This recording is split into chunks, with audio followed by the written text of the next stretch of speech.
আসসালামু আলাইকুম। আজ আমি তৈরি করব ধনিয়া পাতার ভর্তা। ধনিয়া পাতার ভর্তা করার জন্য এখানে আমি নিয়েছি বেশ কিছু পরিমাণে ধনিয়া পাতা। ধনিয়া পাতাগুলো ভালোভাবে পরিষ্কার করে ধুয়ে আমি পানি ঝরিয়ে নিয়েছি। পেঁয়াজ কুচি আমি আধা কাপের মতো নিয়েছি। রসুনের কোয়া নিয়েছি কিছু। কাঁচা মরিচ 4-5টি, একটা শুকনা মরিচও নিয়েছি। লবণ স্বাদ মতো, সরিষার তেল প্রয়োজন মতো। এবার চুলায় একটা প্যান গরম করে তাতে আমি সামান্য পরিমাণ সয়াবিন তেল দিয়েছি। এর মধ্যে মরিচগুলো দিয়ে দিচ্ছি, পেঁয়াজ দিয়ে দিচ্ছি, রসুনের কোয়াগুলো দিয়ে দিচ্ছি। এবার সব কিছু হালকা বাদামি না হওয়া পর্যন্ত ভেজে নিতে হবে।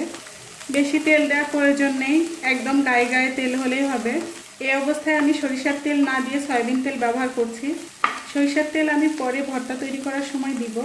সব কিছু ভাজা হয়ে গেছে, রসুন এবং পেঁয়াজের কাঁচা ভাবটাও চলে গেছে। এখন আমি এর মধ্যে ধনিয়া পাতাগুলো দিয়ে দিচ্ছি। আর এ সময় চুলার আঁচ কমিয়ে দিতে হবে। মনে রাখবেন এ সময় চুলার আঁচ একেবারে কম থাকবে। ধনিয়া পাতাগুলো কিন্তু খুব বেশি রান্না করার প্রয়োজন নেই, জাস্ট 1 মিনিটের মতো আমরা একটু নাড়াচাড়া করেই নামিয়ে ফেলবো। ধনিয়া পাতা বেশি রান্না করলে এর স্বাদ এবং ফ্লেভার দুটোই নষ্ট হয়ে যায়। আপনারা ব্লেন্ডার, মিক্সার অথবা ফুড প্রসেসরেও এই ভর্তাটি করে নিতে পারেন। প্রতিটা ব্লেন্ডারের সেটের সাথে এই ধরনের ছোট একটা গ্রাইন্ডার থাকে, আর এই গ্রাইন্ডারগুলোতেই ভর্তা তৈরি করা যায়।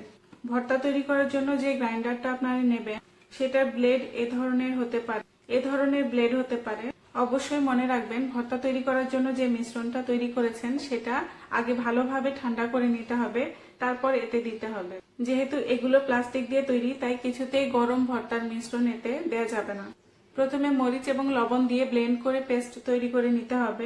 তারপর এতে ভর্তার উপকরণগুলো অল্প অল্প করে দিয়ে ব্লেন্ড করে নিতে হবে। আর কিছুক্ষণ পর পর একটা চামচের সাহায্যে এভাবে মিশ্রণটা একটু নেড়ে মিশিয়ে দিতে হবে, যেন সবগুলো মিশ্রণ ভালোভাবে পেস্ট হতে পারে। মনে রাখবেন গ্রাইন্ড করার সময় কিছুতেই ভর্তার মিশ্রণ দিয়ে এটা ভরিয়ে ফেলা যাবে না। সবসময় এটার অর্ধেক পর্যন্ত মিশ্রণ নিয়ে গ্রাইন্ড করতে হবে। যেহেতু আমার কাছে শিলপাটা আছে আর এ ধরনের ভর্তা শিলপাটায় সবচেয়ে বেশি ভালো হয়, তাই আমি শিলপাটায় আপনাদের ভর্তা করে দেখাচ্ছি। প্রথমে মরিচগুলো ডলে নিতে হবে, এজন্য আমি মরিচের সাথে কিছুটা লবণ দিয়ে দিচ্ছি। এবার লবণের সাথে মরিচগুলো ডলে নিচ্ছি। মরিচগুলো ভালোভাবে পেস্ট করে নেওয়া হয়ে গেছে। অল্প অল্প করে নিয়ে আমি অল্প অল্প করে বেটে নিব।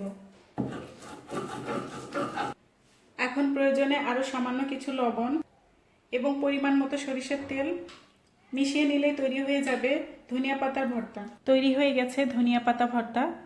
আমার রান্না আপনাদের ভালো লাগলে আমার ভিডিওগুলোতে লাইক, কমেন্ট করতে পারেন। আমার ভিডিওগুলো যত খুশি শেয়ার করতে পারেন। আর আমার নতুন সব রান্নার ভিডিও দেখতে চাইলে আমার চ্যানেলটি অবশ্যই সাবস্ক্রাইব করতে ভুলবেন না। আল্লাহ হাফেজ।